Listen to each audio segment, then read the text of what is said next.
If you've ever had a lamp fall and break, in this video, I'm going to show how to fix it. Now there's no breaks in the wire, it's just a plastic housing. The first step is to get everything out of the way that I can, so I'll pull out the light bulb. And here's the structural band that holds the light shade on. Just give it a squeeze and it comes right off. Epoxy glue is really strong, so we're going to mix up a 50-50 mix of this.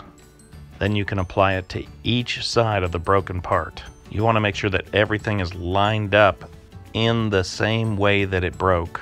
It's kind of like working on a puzzle. As it's drying, you can move very slightly left and right to make sure that everything is fitting perfectly tight.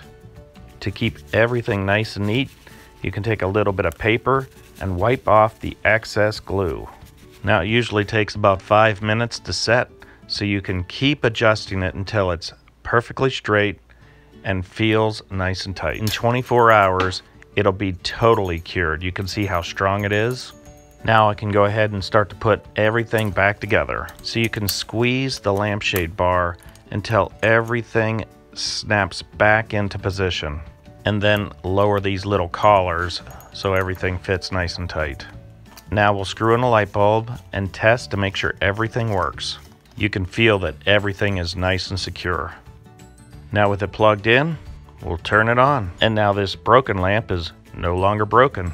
This is a newer lamp. If this was an older lamp, you'd want to examine the wiring very carefully.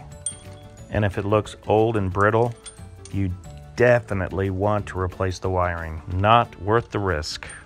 So if you have a lamp where the plastic is broken like this, some epoxy glue and a little bit of time can get you back in business. Well, I appreciate your time and thanks for watching.